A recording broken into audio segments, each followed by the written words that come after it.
আজ আমরা দেখতে চলেছি ২০২৫ সালে মুক্তিপ্রাপ্ত একটি ফ্যান্টাসি মুভির গল্প, যেখানে অসাধারণ শক্তিশালী এক যোদ্ধা ফিনিস্ট দুঃসাহসী সব অভিযান আর ভয়ঙ্কর সব দানবদের পরাজিত করাই যার নেশা। হঠাৎ তার জীবনে ঘটে যায় এক দুর্ঘটনা। রূপকথার গল্পের মতো হারিয়ে ফেলে সেই রাজকন্যাকে, যাকে প্রথম দেখাতেই সে ভালোবেসে ফেলেছিল। আর সব হারিয়ে যখন তার জীবন একেবারে দুর্বিষহ হয়ে ওঠে, এমন সময় এক বিজ্ঞানী তাকে খুঁজে পায়। আশ্চর্য সব উদ্ভাবনী ক্ষমতা নিয়ে হাজার বছর ধরে বেঁচে আছে সেই রহস্যময় বিজ্ঞানী। কিন্তু কিভাবে সে বেঁচে আছে এতটা বছর, আর এত সব আধুনিকতার রহস্যই বা কি? আর সেই হারিয়ে যাওয়া রাজকন্যা, তারই বা কি হলো? এই সবই আমরা জানবো আমাদের আজকের গল্পে। রুশ লোককথার উপর নির্মিত গল্পটিতে যুক্ত হয়েছে আমাদের প্রাচ্যের সংস্কৃতি আর রহস্যে মোড়ানো সব যান্ত্রিক আধুনিকতা। তো চলুন গল্পটি শুরু করা যাক। আজ আমরা যে সময়ের কথা বলছি, বালগেরিয়াতে ফিনিস ছিল সে সময়ের সবচেয়ে শক্তিশালী যোদ্ধা এবং সাহসী বীর। আজও ফিনিস তার সহকারী অ্যান্ডিকে নিয়ে এসেছে তার নিজ রাজ্যের এক জঙ্গলে। সে এসেছে বিশাল এক রাক্ষসী শূকরকে ধরতে। তবে এটি কোনো সাধারণ শূকর নয়, বাদুড়ের মতো পাখাওয়ালা অদ্ভুত এক প্রাণী। শূকরটি প্রতিদিনই গ্রামবাসীদের ফসলের ক্ষেত নষ্ট করে। জঙ্গলে পৌঁছানোর পর ফিনিস তার সহকারী অ্যান্ডিকে বলে, পুরো বালগেরিয়া রাজ্যের ছেলে থেকে মেয়ে, ছোট থেকে বড় সবাই আমার ভক্ত। তাই খুব তাড়াতাড়ি এই দানব শূকরটিকে পরাজিত করে সেখানে ধরে নিয়ে যেতে হবে। এই বলে ফিনিস তার অস্ত্র হাতে নিয়ে ঘুমিয়ে থাকা শূকরটিকে আক্রমণ করতে শুরু করে। কিন্তু দানব প্রাণীটির গায়ে আঘাত করা মাত্রই ফিনিস নিচে পড়ে যায়। অন্যদিকে খাবার খেতে খেতে অ্যান্ডি সবই দেখছিল। ফিনিস্টের একের পর এক প্রচেষ্টা ব্যর্থ হতে দেখে অ্যান্ডি এগিয়ে আসে এবং তার হাতে থাকা বর্ষাটি শূকরের নাকের ভেতরে ঢুকিয়ে দেয়। আর ধারালো বর্ষা নাকে আঘাত করতেই জেগে ওঠে সেই ঘুমন্ত শূকর, আর প্রচণ্ড ক্ষিপ্রতায় সেই অ্যান্ডির দিকে এগিয়ে যেতে শুরু করে। ফিনিস্ট এসে তার সমস্ত শক্তি দিয়ে শূকরটিকে থামানোর চেষ্টা করতে থাকে, কিন্তু শক্তিশালী প্রাণীটি তাকে আকাশে ছুঁড়ে মারে। আর পর মুহূর্তেই ফিনিস সেই শূকরের পিঠে আছড়ে পড়ে। এবার অদ্ভুত প্রাণীটি তার ডানা মেলে আকাশে উঠতে শুরু করে। এটা দেখে অ্যান্ডি একগাছা দড়ি ফিনিস্টের দিকে ছুঁড়ে মারে, আর প্রাণীটি পাহাড় পর্বত পেরিয়ে লোকালয়ের দিকে যেতে থাকে। উড়ন্ত শূকরের উপরে দাঁড়িয়ে ফিনিস সেই দড়ি দিয়ে শূকরের ডানা দুটি একে একে বেঁধে ফেলে এবং তাকে তার নিয়ন্ত্রণে নিয়ে নেয়। আর কিছু দূর যেতেই ফিনিস্টের গ্রাম দেখা যায়। শূকরটি যখন তার গ্রামের উপর দিয়ে উড়ে যেতে চাইছিল, ফিনিস তার ডানায় বাঁধা দড়িটি টেনে ধরে। ফলে শূকরটি উড়তে না পেরে নিচে পড়তে শুরু করে আর ফিনিস্টের গ্রামের মাঝখানে আছড়ে পড়ে। এদিকে সমস্ত গ্রামবাসী যখন দেখতে পারে মহাবীর ফিনিস্ট এই শক্তিশালী শূকরকে পরাজিত করেছে, তখন সবাই তাকে অভিনন্দিত করতে শুরু করে। আর ফিনিস্টও বীর দর্পে সেই অভিনন্দনে সিক্ত হতে থাকে। ততক্ষণে অ্যান্ডি সেই গভীর বন থেকে গ্রামে ফিরে আসে। পরদিন ফিনিস্টের বীরত্বের স্বীকৃতিস্বরূপ গ্রামে একটি অনুষ্ঠানের আয়োজন করা হয়। অ্যান্ডি লক্ষ্য করে ফিনিস গ্রামের যুবতী মেয়েদের আকর্ষণের কেন্দ্র হয়ে উঠেছে। এই দেখে সে তার সাথে ঠাট্টা করতে শুরু করে, কিন্তু ফিনিস তাকে জানিয়ে দেয় সে কোনো সাধারণ মেয়ে নয়, তার জন্য উপযুক্ত কোনো মেয়ের অপেক্ষা করছে। এরপর সেখানে জাদুকরি বাবা ইয়াগা আসে। শতবর্ষী সেই প্রাচীন মহিলা সবসময় তার বয়স কমাতে ব্যস্ত। এক আশ্চর্য জাদুকরি আপেলের সাহায্যে সে এটা করে। আজ সে ফিনিস্টের কাছে এসেছে এক সাহায্যের আশায়। সে তাকে বলে, আমার কুঁড়ে ঘরের সামনে দিয়ে যে নদী প্রবাহিত হয়, এক বিশাল পাথর পড়ে সেটা বন্ধ হয়ে গেছে। আর ওই পাথর দ্রুত সরানো না হলে আমার জাদুকরি আপেল গাছগুলি মারা যাবে। ইয়াগা, তুমি হয়তো ভুলে গেছো আমি এমন সব অসম্ভব কাজ করেছি যা অন্য কোনো যোদ্ধার পক্ষে করা সম্ভব ছিল না, আর তুমি আমাকে দিয়ে এত ছোট কাজ করাতে চাইছো। বলতে বলতেই ফিনিস তার কল্পনার রাজ্যে চলে যায়। ভয়ঙ্কর সব দানবদের হাত থেকে তার গ্রামকে রক্ষা করাই ছিল তার একমাত্র কাজ। কখনো পাথরের রক্ষীদের থেকে, কখনো হ্রদের ভয়ঙ্কর মূর্তির থেকে, আবার কখনো আত্মাভোগ দানবদের হাত থেকে। এরপর বাবা ইয়াগা তাকে বলে, এসব গল্পের মধ্যে আসলে কতটা সত্যি আর কতটা তোমার কল্পনার সৃষ্টি। এই কথা বলতেই অ্যান্ডি ও বাবা ইয়াগার মধ্যে তর্ক শুরু হয়ে যায়, আর রাগ করে বাবা ইয়াগা সেখান থেকে চলে যায়। এরপর ফিনিস যখন অ্যান্ডিকে নিয়ে তার ঘরে ফিরে আসে, সে অ্যান্ডিকে বলে, যদিও বর্তমানে আমার মতো বীর একজনও নেই, কিন্তু আমাকে এমন কিছু করতে হবে যেন বালগেরিয়ার সবচেয়ে বড় যোদ্ধাদের তালিকায় আমার নাম সবার শীর্ষে থাকে। অ্যান্ডি বলে, এমন একটি কাজ আছে। তবে সেটা খুবই বিপজ্জনক। কি এমন কাজ সেটা যা ফিনিস্টের জন্য বিপজ্জনক? অ্যান্ডি বলে, আমাদের রাজ্যের বাইরে ওই সাদা পাহাড়ের উপর দাঁড়িয়ে আছে সুউচ্চ এক প্রাসাদ। সেখানে ওই রাজ্যের সবচেয়ে সুন্দর রাজকন্যাটি থাকে, কিন্তু তাকে পাহারা দেয় ভয়ঙ্কর এক দানব। এখন পর্যন্ত কেউই তাকে হারাতে পারেনি, এবং যারা তাকে হারাতে গেছে তারা আর কেউই ফিরে আসতে পারেনি। এই কথা শোনার পরই রাতে ফিনিস্ট অ্যান্ডিকে সাথে নিয়ে ওই পাহাড়ের পাদদেশে উপস্থিত হয়, এবং সেখানে তারা আরও কিছু যোদ্ধাকে দেখতে পায়। একজন যোদ্ধা তাদের জিজ্ঞেস করে, তোমরাও কি ওই সুন্দরী রাজকন্যার খোঁজে এসেছো? তোমরা হয়তো জানো না এই টাওয়ারে থাকা রাক্ষসী প্রাণীটি কতটা ভয়ঙ্কর। তখন অ্যান্ডি বলে, তোমরা হয়তো জানো না আমার সাথে বেলগেরিয়ার মহাবীর ফিনিস্ট আছে। তখন অন্য এক যোদ্ধা ফিনিস্টকে বলে, ধরো আমরা যদি সবাই মিলে ওই প্রাণীটিকে হারিয়ে দিই, তাহলে ওই রাজকন্যাকে কে পাবে? তখন ফিনিস্ট বলে, আমার ওই রাজকন্যার প্রতি কোনো আগ্রহ নেই, আমি শুধু ওই দানবটাকে মেরে আমার বীরত্বের প্রমাণ রাখতে চাই। সব যোদ্ধারা একমত হয়ে বলে, ঠিক আছে, তাহলে কাল সকালে আমরা একসাথে দানবটাকে হারানোর চেষ্টা করব। কিন্তু ফিনিস্ট অ্যান্ডিকে গিয়ে বলে, আমি একাই ওই দানবকে মারতে চাই, এই কৃতিত্ব শুধু আমার হবে। অ্যান্ডি এক দুষ্টু হাসি দিয়ে বলে, ঠিক আছে, আমি এদের খাবারে ঘুমের ওষুধ মিশিয়ে দিব। এদিকে ভোর হওয়ার আগেই ফিনিস্ট জেগে ওঠে। তখনও সবাই গভীর ঘুমে আচ্ছন্ন, আর সেই সুযোগে ফিনিস্ট সেই টাওয়ারের দিকে এগিয়ে যায়। সাদা পাহাড়ের উপর দাঁড়িয়ে থাকা সেই রহস্যময় টাওয়ারে প্রবেশ করতেই এক সুরেলা কণ্ঠ ভেসে আসে। আরও একটু সামনে আসতেই সে এক অপরূপ সুন্দরী রাজকন্যাকে দেখতে পায়। সেই রাজকন্যা তাকে জিজ্ঞেস করে, তুমিও কি এখানে মরতে এসেছো? কিন্তু ফিনিস্ট উত্তর দেয়, না, আমি তোমাকে ওই দানবের হাত থেকে মুক্ত করতে এসেছি। এ কথা শোনার সাথে সাথেই মেয়েটি ভেতরের দিকে দৌড়ে যায়, আর মেয়েটিকে থামানোর জন্য ফিনিস্ট তার হাত ধরে ফেলে। আর পেছন থেকে হঠাৎই এক সাপ ফিনিস্টের উপর আক্রমণ করে।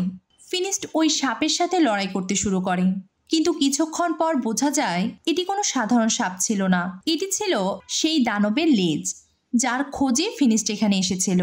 এটি দেখে ফিনিস্ট প্রথমে ওই দানবটির উপর আক্রমণ করে, কিন্তু যখন কিছুতেই পেরে উঠছিল না, তখন সে ওই দানবের সাপের মতো দেখতে লেজটি ধরে ফেলে এবং নিজের সমস্ত শক্তি দিয়ে সাপের মুখ ছিঁড়ে ফেলার চেষ্টা করে। তখন সেই সাপটি তার বিষ ফিনিস্টের চোখে ছিটিয়ে দেয়। এরপর থেকেই ফিনিস্ট আর কিছু দেখতে পারছিল না, আর যেহেতু সে কিছুই দেখতে পারছিল না, তাই সে তার পা দিয়ে নিজের অস্ত্র খুঁজে নিয়ে এদিক সেদিক আঘাত করতে শুরু করে, আর ক্রমাগত আঘাতে সে প্রাসাদ ভেঙে পড়তে শুরু করে। বাইরে অ্যান্ডি ও ঘুমন্ত যোদ্ধারা সুবিশাল ওই টাওয়ারকে ধসে পড়তে দেখে আতঙ্কিত হয়ে ওঠে, আর সবাই মিলে ছুটে যায় ওই ধ্বংসপ্রাপ্ত টাওয়ারের দিকে। সেখানে গিয়ে না তারা রাজকন্যাকে দেখতে পেল, আর না ওই দানবটিকে। তারা ধ্বংসস্তূপের ভিতর থেকে ফিনিস্টকে উদ্ধার করে। উদ্ধার করার পর অ্যান্ডি ফিনিস্টকে তার বাসায় নিয়ে আসে। এখন ফিনিস্ট যেহেতু তার চোখে কিছুই দেখতে পারছিল না, তাই অ্যান্ডির সাহায্যের জন্য বাবা ইয়াগার উদ্দেশ্যে বেরিয়ে যায়। এদিকে শেষ আপেলটি হারিয়ে বাবা ইয়াগা চিরযুবতী থাকার ফর্মুলা খুঁজতে ব্যস্ত। সে সময় অ্যান্ডি সেখানে উপস্থিত হয় এবং ফিনিস্টকে সাহায্য করতে অনুরোধ করে। যেহেতু ফিনিস্ট সেদিন বাবা ইয়াগাকে সাহায্য করেনি, তাই বাবা ইয়াগা অ্যান্ডিকে সেখান থেকে তাড়িয়ে দেয়। ফিরে এসে অ্যান্ডি যখন ফিনিস্টকে সব বলে, সব শুনে ফিনিস্ট অনেক হতাশ হয়ে যায়। গ্রামের মানুষেরা ধীরে ধীরে তাকে ভুলতে শুরু করে, এবং এই হঠাৎ অন্ধত্ব তার জীবনে এক অভিশাপ হয়ে নেমে আসে এবং তার জীবনকে একেবারে দুর্বিষহ করে দেয়। তার কাছে কোনো কাজ না থাকায় তার সহকারী অ্যান্ডিও তাকে ছেড়ে চলে যায়। আর এখান থেকে শুরু হয় গল্পের এক নতুন মোড়। একদিন ফিনিস্ট যখন কোনো খাবার না পেয়ে হতাশ হয়ে বাজারে বসেছিল, সে সময় বাবা ইয়াগা তার কাছে আসে এবং তার ঝুড়িতে থাকা সমস্ত খাবার সে ফিনিস্টের ঝুড়িতে রেখে দেয়। তারা দুজন কথা বলতে যাবে, ঠিক এমন সময় একদল ডাকাত গ্রামে আক্রমণ করে। বাজারে হঠাৎই আতঙ্ক ছড়িয়ে পড়ে, আর ডাকাতেরা গ্রামের সাধারণ মানুষদের আক্রমণ করে তাদের বন্দি করতে থাকে। এরপর তারা ফিনিস্টকে আক্রমণ করে, আর ফিনিস্ট তার বুদ্ধি ও শক্তি দিয়ে তাদের প্রতিহত করতে থাকে। চোখে না দেখেও সে তাদের সাথে অসাধারণ লড়াই করছিল, কিন্তু এক হঠাৎ আঘাতে সে তার জ্ঞান হারিয়ে ফেলে। পরবর্তী দৃশ্যে আরব সাগরের বুকে আমরা সেই ডাকাতদের জাহাজ দেখতে পাই। সেখানে বাবা ইয়াগা, ফিনিস্ট সহ আরও কিছু গ্রামবাসীকে বন্দি করে রাখা হয়েছে। বাবা ইয়াগা তার হাতে সঞ্চিত পানির এক জাদুকরি ঝাপটা ফিনিস্টের মুখে ছুঁড়ে মারে। বন্দি ফিনিস্ট তার জ্ঞান ফিরে পায়, আর ঠিক তখনই সবাইকে অবাক করে দিয়ে মুক্ত অ্যান্টি জাহাজের নিচে নেমে আসে। কাছে এসে সে জানায়, তোমাদের উপর নজর রাখার শর্তে তারা আমাকে মুক্ত করেছে। এরপর সে তার কাছে থাকা একটি সোনার প্রদীপ বের করে আনে এবং বলে, এটা আমি ডাকাতদের কাছ থেকে চুরি করেছি। এটা বলেই সে প্রদীপটি পরিষ্কার করতে শুরু করে। আর ঠিক তখনই তার ভেতর থেকে ধূলিময় এক জিন বেরিয়ে আসে। জাহাজের পাটাতনের ওই ছোট্ট কোটরে মুক্ত হয়েই সে চিৎকার করতে শুরু করে। জিনের ক্রমাগত চিৎকারে এক ডাকাত নিচে নেমে আসে, আর নিচে আসতেই জিন তাকে এক ঘুষি মেরে বাইরে ফেলে দেয়। এবার জিন ছুটে আসে ফিনিস্টের দিকে, সে তাকে ছুঁড়ে ফেলে দেয়। আর ফিনিস্ট মাটিতে লুটিয়ে পড়া মাত্রই জিন তার মালিক অ্যান্ডিকে খুঁজে পায়। সে তার কাছে তার ইচ্ছার কথা জানতে চায়। ভীত অ্যান্ডি তাকে আবারও ওই প্রদীপে ফিরে যেতে বলে। জিন তার মালিকের আদেশ অনুসারে আবারও প্রদীপে ফিরে যায়। এদিকে সবকিছু শান্ত হয়ে এলে জাহাজের এক ডাকাত নিচে নেমে আসে এবং সে অ্যান্ডির কাঁধে তলোয়ার রেখে তার কাছে থাকা প্রদীপটি নিয়ে নেয়। এদিকে কিছু সময়ের মধ্যেই সেই জাহাজ আরব সাগরের উপকূলে চলে আসে এবং তীরে আসতেই ডাকাতেরা তাদের বিক্রির জন্য নিলাম শুরু করে। তখন এক ধনী ব্যক্তি বেশ কিছু স্বর্ণমুদ্রার বিনিময়ে তাদের 3 জনকে কিনে নেয়। এরপর তারা তাদের নিয়ে সেই আমিরের প্রাসাদের দিকে যেতে শুরু করে। ফিনিস্ট আমিরের কর্মীর কাছে জানতে চায়, আমির আমাদের দিয়ে কি করাবে? তখন তাদের সাথে থাকা এক উট মানুষের মতো কথা বলতে শুরু করে। আমির আনারিফ এক মহৎ ব্যক্তি, সে আমাকেও তোমাদের মতো কিনে এনেছিল। এদিকে সমস্ত লোক লোকালয় পেরিয়ে এক বিস্তীর্ণ বালুকাময় মরুভূমি পাড়ি দিয়ে তারা ওই আমিরের প্রাসাদের সামনে চলে আসে। আর প্রাসাদের ভেতরে আসতেই প্রাসাদের কারুকার্যময় সৌন্দর্য ও আধুনিক সব রোবট প্রাণীদের কাজ করতে দেখে তারা সবাই অবাক হয়ে যায়। তারপর আমির তাদের বলে, এমনিতে আমি সবাইকে মুক্ত করে তাদের গ্রামে পাঠিয়ে দিই, তবে আমি তোমাদের বিশেষ ক্ষমতার কথা শুনেছি, তাই আমি চাই তোমরা আমাকে সাহায্য করো এবং এই রাজ্যের জনগণের সমস্যা সমাধান করো। রাতে তারা যখন খাবার খাচ্ছিল তখন আমির তার রোবট কচ্ছপদের দিয়ে তাদের জন্য আরও মজাদার খাবারের ব্যবস্থা করে। ইয়াগা প্রশ্ন করে, এটা কি কোনো জাদু? আমির বলে, না, এরা আসলে আমার তৈরি এক ধরনের যান্ত্রিক রোবট।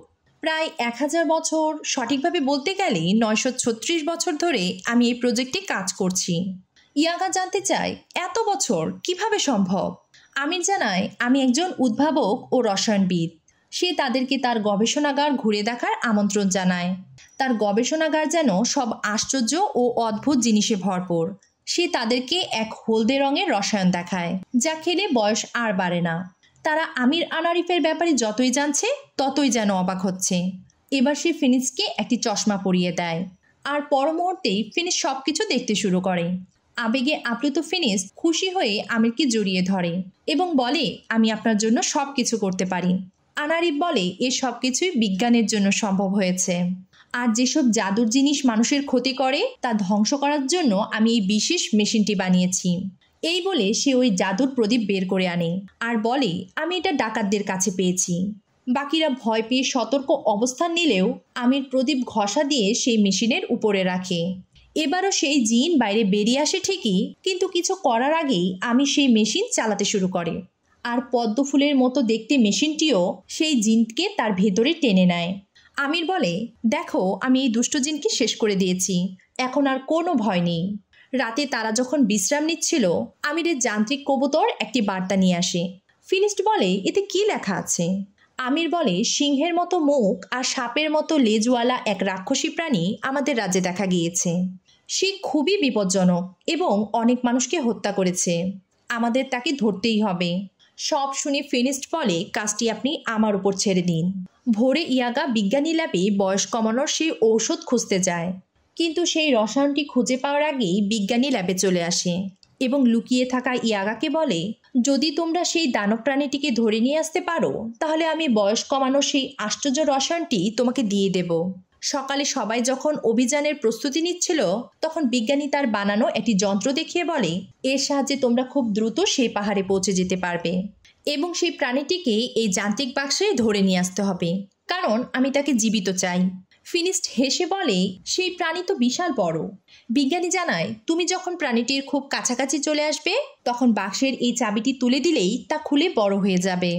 এদিকে বিজ্ঞানীর রোবট কচ্ছপেরা ফিনিস্টের বর্ম ও অস্ত্র নিয়ে আসে। সে তাকে জানায় সে ফিনিস্টের অস্ত্রটিকে আধুনিকতার ছোঁয়া দিয়ে আরও উন্নত করে দিয়েছে। এরপর তারা সবাই মিলে সেই যান্ত্রিক গোলকে বসে তাদের অভিযান শুরু করে। মুক্ত হয়ে যান্ত্রিক রোবটটি চক্রাকারে ঘুরতে শুরু করে আর দুর্গম সব স্থান পাড়ি দিয়ে অবশেষে তাদের সেই পাহাড়ে পৌঁছে দেয়। বিমান থেকে নেমেই তারা সেই দানব প্রাণীটির খোঁজ করতে থাকে। চলতে চলতে ফিনিস্ট অবশেষে সেই দানব প্রাণীটির পায়ের চিহ্ন দেখতে পায় এবং বুঝে যায় প্রাণীটি ওই গুহার ভেতরে আছে। ফিনিস্ট সেই বাক্সটি গুহার সামনে নিয়ে আসে এবং সেই চাবিটি তুলে দেয়, আর মুহূর্তেই সেই বাক্সটি একটি খাঁচায় পরিণত হয়। ফিনিস্ট অ্যান্ডিকে বলে, এবার এই লিভার ঘুরিয়ে দিলেই খাঁচা খুলে যাবে। এই বলে সে ওই গুহার ভেতরে প্রবেশ করে এবং নিজের অস্ত্রের সাহায্যে ওই দানব প্রাণীটিকে আক্রমণ করতে শুরু করে। লড়াইয়ের এক পর্যায়ে সে তার অস্ত্রের টানে গুহার বাইরে বেরিয়ে আসে, কিন্তু এক গাছের সাথে ধাক্কা খেয়ে সে তার জ্ঞান হারিয়ে ফেলে। ফিনিস্টের পিছন পিছন সেই দানব প্রাণীটিও গুহার বাইরে বেরিয়ে আসে, কিন্তু কিছু করার আগেই অ্যান্ডি সেই লিভার ঘুরিয়ে খাঁচাটি খুলে দেয়, আর মুহূর্তেই ওই বিশালাকার প্রাণীটিকে আশ্চর্য খাঁচাটি তার ভেতরে টেনে নেয়। আর এই সুযোগে তারা আবারও খাঁচাটি বন্ধ করে দেয়। এদিকে ফিনিস্টও তার জ্ঞান ফিরে পায়।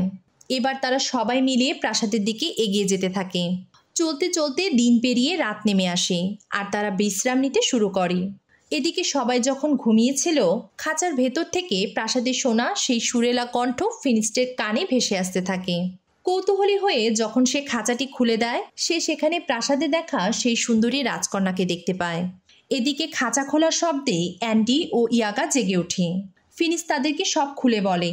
ইয়াগা বুঝতে পারে এই রাজকন্যাই আসলে সেই দানব প্রাণী যে নিজের রূপ পরিবর্তন করতে পারে। তারা ফিনিস্টকে খাঁচা বন্ধ করে দিতে বলে। অন্যদিকে ফিনিস্ট সে রাজকন্যাকে মুক্ত করতে চায়। ফিনিস্ট রাজকন্যাকে মুক্ত করতে চাইলে ইয়াগা কৌশলে খাঁচাটি বন্ধ করে দেয়। ফলে ফিনিস্টও রাজকন্যার সাথে খাঁচায় আটকে যায়। ইয়াগা বলে, চিরযুবতী থাকার রসায়নটি পেতে হলে আমাকে তাকে বিজ্ঞানীর হাতে তুলে দিতে হবে। এদিকে ফিনিস্ট মেয়েটির পরিচয় জানতে চায়।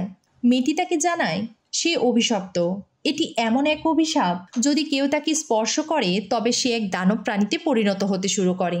কিন্তু অকারণে আমি কারো ক্ষতি করি না, তাই আমি নিজেকে লোকচক্ষুর আড়ালে লুকিয়ে রাখি। তবুও মানুষ আমার পিছু ছাড়ে না। পরবর্তী দৃশ্যে আবারও বিজ্ঞানীকে দেখানো হয়। তার লোকজন এক কৃষককে ধরে নিয়ে আসে। তার কাছে ছিল এক আশ্চর্য বিড়াল, যার লেজ থেকে অন্ধকারে এক ধরনের আলো ছড়িয়ে পড়ত। বিজ্ঞানী সেই আশ্চর্য বিড়ালটি নিয়ে তার যান্ত্রিক মেশিনে দিয়ে দেয় এবং মেশিনটি তার সমস্ত প্রাণশক্তি শুষে নিয়ে তাকে এক রসায়নে রূপান্তরিত করে এবং বিজ্ঞানী সেই রসায়ন সংগ্রহ করে তার গোপন আস্তানায় রেখে দেয়। এটাই মূলত তার কাজ। এদিকে ইয়াগা ও অ্যান্ডি বন্দি ফিনিস্ট ও রাজকুমারীকে বিজ্ঞানীর কাছে নিয়ে আসছিল। খাঁচার ভেতরে ফিনিস্ট ও রাজকুমারী দুজন দুজনার প্রতি ভালো লাগা অনুভব করতে শুরু করে। এদিকে বিজ্ঞানী সেই জাদু রসায়ন তার রোবট কচ্ছপের ভেতরে ঢেলে দিচ্ছিল। মূলত এই জাদু রসায়নের মাধ্যমেই তার সব যান্ত্রিক রোবট চলাফেরা করতে পারে। এদিকে ইয়াগা ও অ্যান্ডি প্রাসাদে ফিরে এসে বিজ্ঞানীর সমস্ত কর্মকাণ্ড দেখে ফেলে এবং তারা বুঝে যায় সে সকল আশ্চর্য ক্ষমতা সম্পন্ন প্রাণীদের প্রাণশক্তি শুষে নিয়ে তার যান্ত্রিক মেশিনে ঢেলে দেয়। এসব দেখে ইয়াগা বলে, আমরা তোমার গোপন সত্য জেনে গেছি। তখন বিজ্ঞানী তাদের বলে, যারা আমার সত্য জেনে যায় তারা কেউই আর জীবিত থাকতে পারে না। এই কথা শোনা মাত্রই ইয়াগা ছুটে গিয়ে ফিনিস্টকে মুক্ত করে এবং তাকে সব কিছু জানিয়ে দেয়। এদিকে বিজ্ঞানী বাইরে বেরিয়ে আসে এবং তার রোবট কচ্ছপের সাহায্যে সবাইকে বন্দি করে ফেলে আর তার যান্ত্রিক মেশিন দিয়ে রাজকন্যার সমস্ত শক্তি বের করে নিতে চায়। এদিকে সবাই বুঝতে পারে অ্যান্ডি আবারও তাদের সাথে বিশ্বাসঘাতকতা করেছে।